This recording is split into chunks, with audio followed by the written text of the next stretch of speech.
Hello বন্ধুরা, আমি শুভ্রা রান্নাঘরে ভুরিভোজ চ্যানেলে আপনাদের স্বাগত জানাই। আজকে আমি বানাবো ডিমের কোরমা। ডিমের একঘেয়ে রেসিপিগুলো যদি রোজ রোজ খেতে ভালো না লাগে তাহলে অবশ্যই একবার এই রেসিপিটা বানিয়ে দেখুন। আর বাড়িতে যদি হঠাৎ কোনো অতিথি আসে আর ফ্রিজে মাছ বা মাংস না থাকে তাহলে রাজকীয় স্বাদে ডিমের এই রেসিপিটা বানিয়ে সার্ভ করতে পারেন, ভীষণ ভালো লাগবে। চলুন তবে রেসিপিটা দেখে নেওয়া যাক।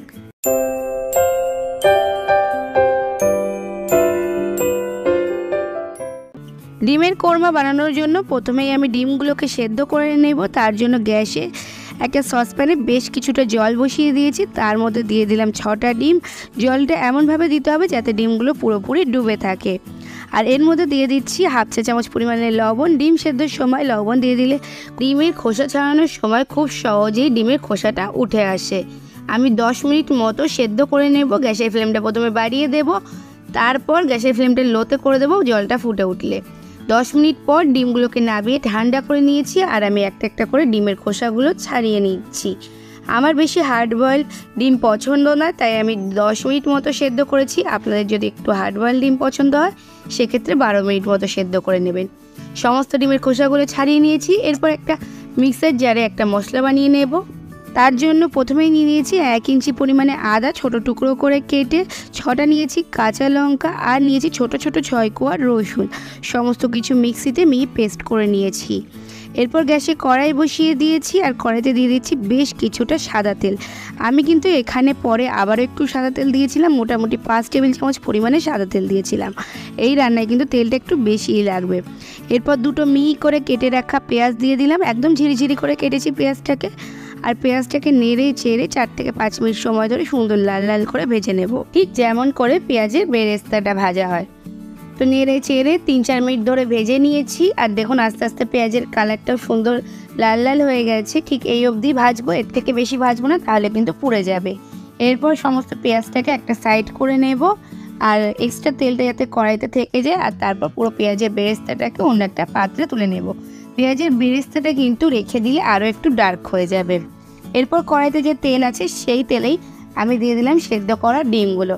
আমি কিন্তু ডিমের গায়ে 3-4টে করে চিড়ে দাগ দিয়ে দিয়েছিলাম, যেটা আমার দেখানো হয়নি। এরপর ডিমগুলোকে 30 সেকেন্ড মতো নেড়ে চেড়ে একটু ভেজে নেব। খুব বেশি ভাজবো না, তাহলে কিন্তু ডিমের গাটা শক্ত হয়ে যাবে। 30 সেকেন্ড মতো ভেজে নিলে গায়ে একটা হালকা সুন্দর দাগ আসবে। তারপরেই এগুলোকে আমি তুলে নিচ্ছি। ডিমগুলো তুলে নেওয়ার পর যে তেল থাকবে তাতেই আমি বাকি রান্নাটা করে নেব। প্রয়োজনে এখানে আপনারা আরও একটু সাদা তেল অ্যাড করতে পারেন। আর আমি দিয়ে দিলাম 1 চা চামচ পরিমাণে ঘি। এর মধ্যে দিয়ে দিচ্ছি 2 টুকরো দারচিনি, একটুখানি জয়িত্রী ফুল, 4টে লবঙ্গ, 3টে এলাচ। এলাচগুলো অবশ্যই একটু ফাটিয়ে দিয়েছি। ফোড়নটা দেওয়ার পর 1 মিনিট মতো ওয়েট করেছি। তারপরে দিয়ে দিচ্ছি পেঁয়াজ বাটা 2টো। মাঝারি সাইজের 2টো পেঁয়াজ আমি মিক্সিতে মিহি করে বেটে নিয়েছি, সেই বাটাটাই দিয়ে দিয়েছি। এরপর পেঁয়াজটাকে হাই টু মিডিয়াম ফ্লেমে রেখে 3 থেকে 4 মিনিট একটু কষিয়ে নিয়েছি। পেঁয়াজটা থেকে তেল ছেড়ে দিয়েছে ঠিক ততক্ষণ পর্যন্ত।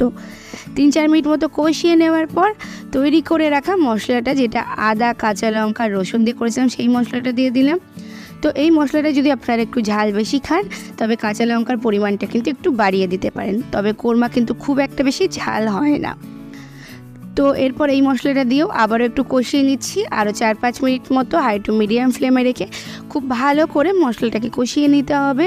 এখানে কোরমা রান্নাতে কিন্তু আমি সাদা তেল আর ঘিয়ের ব্যবহার করেছি। আপনারা চাইলে পুরো রান্নাটাই ঘিতে করতে পারেন, তবে সর্ষের তেলে কিন্তু রান্নাটা করবেন না, সেক্ষেত্রে কিন্তু রান্নার স্বাদ একদমই ভালো হবে না। তো 4-5 মিনিট মতো কষিয়ে নিয়েছি আর মশলাটা একদম শুকনো হয়ে গেছে, দলা দলা মতো। আর তখনই কিন্তু এখানে আমি 10টা কাজু বাদাম, 10টা আমন্ড বাদাম, 20টা কিশমিশ রান্নার একদম শুরুতে ভিজিয়ে রেখেছিলাম। আর এখানে আমি আমন্ড বাদামগুলোর খোসাটা ছাড়িয়ে নিচ্ছি। আর তারপর সমস্ত কিছু মিক্সিতে কিছুটা পরিমাণে জল অ্যাড করে মিহি একটা পেস্ট করে নিয়েছি। এরপর কষিয়ে রাখা মশলার মধ্যে সেই মিশ্রণটা অ্যাড করে দিলাম। এরপর সমস্ত কিছু খুব ভালো করে নেড়ে চেড়ে কষিয়ে নেব একটু সময় ধরে। এই সময় কিন্তু গ্যাসের ফ্লেমটা লোতে রেখে কষিয়ে নেব, যেহেতু কাজু বাদাম আমন্ড বাদাম দেওয়া আছে, তলা থেকে লেগে যেতে পারে। এরপর মশলা কষাতে কষাতে এর মধ্যে আমি কিছু শুকনো মশলা অ্যাড করে দেব। প্রথমে দিয়ে দিলাম স্বাদ মতো লবণ। এখানে আমি 1 চা চামচ পরিমাণে লবণ অ্যাড করেছি। আর দিয়ে দিচ্ছি 1 চা চামচের 4 ভাগের 1 ভাগ জিরে গুঁড়ো, 1 চা চামচের 4 ভাগের 1 ভাগ ধনে গুঁড়ো আর 1 চা চামচের 4 ভাগের 1 ভাগ লাল লঙ্কার গুঁড়ো। এখানে কিন্তু কাশ্মীরি লঙ্কার গুঁড়ো ব্যবহার করব না, সামান্য একটু লাল লঙ্কার গুঁড়ো ব্যবহার করেছি, এতে কোরমার রঙটা ভীষণ সুন্দর হবে। এরপর সমস্ত কিছু একটু নেড়ে চেড়ে ভালো করে কষিয়ে নেব যতক্ষণ না মশলা থেকে তেল ছেড়ে দিচ্ছে। সময়ও কিন্তু আমার গ্যাসের ফ্লেমটা লোতে রাখা আছে। ধীরে সুস্থে সময় ধরে মশলাটাকে কষাতে হবে। মশলা কষানো যত ভালো হবে রান্নার স্বাদ কিন্তু ততটাই ভালো হবে। তো মশলাটা কষাতে কষাতে আপনাদের কাছে ছোট্ট একটা রিকোয়েস্ট, আগামী দিনে আপনারা কী কী রেসিপি দেখতে চান আমাকে অবশ্যই জানাবেন একটা ছোট্ট কমেন্টস করে। আর আপনারা আমার ভিডিও কে কোথা থেকে দেখছেন সেটাও আমাকে জানাতে পারেন একটা কমেন্টস করে, যাতে আমি আমার পরবর্তী ভিডিওতে আপনাদের কৃতজ্ঞতা জানাতে পারি। তো দেখুন মশলাটা সুন্দর করে কষানো হয়ে গেছে আর মশলা থেকে খুব সুন্দর করে তেল ছেড়ে দিয়েছে, এরকম দলা দলা মতো হয়ে গেছে। ঠিক এ পর্যায়ে পর্যন্ত মশলাটাকে কষিয়ে নিতে হবে। এরপর আমি আগে থেকে জাল করে ঠান্ডা করে রাখা 1 কাপ পরিমাণে দুধ দিয়ে দিলাম। আপনারা দুধের বদলে জল দিতে পারেন, তবে দুধ দিলে কিন্তু কোরমার স্বাদ অনেক বেশি ভালো হয়। এরপর সমস্ত কিছু নেড়ে চেড়ে মিশিয়ে নিচ্ছি। আমার একটু গ্রেভিটা কম লাগছিল, তাই 2 টেবিল চামচ পরিমাণে জল এখানে আমি অ্যাড করে দিয়েছি। আর এরপর সমস্ত কিছু খুব ভালো করে নেড়ে চেড়ে মিশিয়ে নিচ্ছি। আর মেশাতে মেশাতেই কিন্তু গ্রেভিটা ফুটতে শুরু করে দিয়েছে।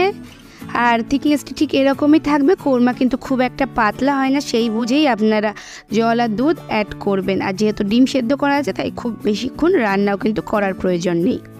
এরপর আমি ডিমগুলো দিয়ে দিয়েছি আর ডিমগুলো দিয়ে নেড়ে ছেড়ে একটু মিশিয়ে নিচ্ছি উল্টে পাল্টে, যাতে ডিমটার সাথে ভালো করে গ্রেভিটা মিশে যায়। আর ডিমটাকে একটু নেড়ে চেড়ে মিশিয়ে দিয়ে আমি ওপর থেকে দিয়ে দিলাম সামান্য একটু গরম মশলা। এখানে আমি 1 চা চামচের 4 ভাগের 1 ভাগ গরম মশলা অ্যাড করেছি। আর দিয়ে দিচ্ছি ভেজে রাখা বেরেস্তার অর্ধেকটা। এখানে আমি অর্ধেকটা বেরেস্তা দিয়েছি, বাকি অর্ধেকটা কিন্তু আমি পরে ব্যবহার করব। বেরেস্তা দিয়েও আবারও একটু নেড়ে চেড়ে মিশিয়ে নিচ্ছি। আর গ্যাসের ফ্লেমটা এ সময় আমি লোতে করে দিয়ে ঢাকা চাপা দিয়ে দেব। 5 মিনিট মতো ঢাকা চাপা দিয়ে রান্না করব, যাতে সমস্ত ফ্লেভারগুলো ডিমের মধ্যে খুব ভালোভাবে ঢুকে যায়। 5 মিনিট মতো রান্না করলেই হবে, খুব বেশিক্ষণ রান্না করার কোনো প্রয়োজন নেই। 5 মিনিট পর ঢাকনাটা খুলে নিয়েছি আর দেখুন সাইড থেকে কিন্তু তেল ভাজতে শুরু করে দিয়েছে। এরপর হালকা হাতে আবারও একটু নেড়ে চেড়ে মিশিয়ে নিচ্ছি। আর একদম শেষে আমি গ্যাসের ফ্লেমটা অফ করে দিয়েছি আর ওপর থেকে দিয়ে দিচ্ছি আগে থেকে ভেজে রাখা বাকি বেরেস্তাটা। আমি খুব সামান্য একটু বেরেস্তা আলাদা করে রেখে দিয়েছি গার্নিশিংয়ের জন্য, যেটা আমি পরে সার্ভ করার সময় ওপর থেকে ছড়িয়ে দেব। এরপর আমি ঢাকা চাপা দিয়ে 5 মিনিট থেকে 10 মিনিট মতো স্ট্যান্ডিং টাইম দিয়ে গরম গরম সার্ভ করে দেব।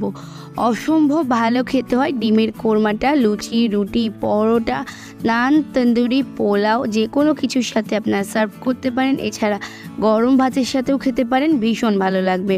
খুবই কম সময়ে ঝটপট তৈরি হয়ে যায়, তাই আপনারা কিন্তু এটা বাড়িতে কোনো গেস্ট আসলে তাদেরকেও বানিয়ে সার্ভ করতে পারেন। তাহলে বন্ধুরা আমার আজকের রেসিপিটা কেমন লাগলো অবশ্যই কমেন্টস করে জানাবেন। ভালো লাগলে লাইক এবং শেয়ার করবেন। আর যদি এখনও আমার চ্যানেলটাকে সাবস্ক্রাইব না করে থাকেন তাহলে তাড়াতাড়ি সাবস্ক্রাইব করে পাশে থাকা বেল আইকনে ক্লিক করে দেবেন, যাতে পরবর্তীকালে চ্যানেলে যখন নতুন কোনো রেসিপির ভিডিও আপলোড করব সবার আগে আপনাদের ফোনে নোটিফিকেশান পৌঁছে যায়। আজকে এ পর্যন্তই, আবার আসবো অন্য কোনো দিন অন্য কোনো রেসিপি নিয়ে। ততক্ষণ ভালো থাকবেন, সুস্থ থাকবেন।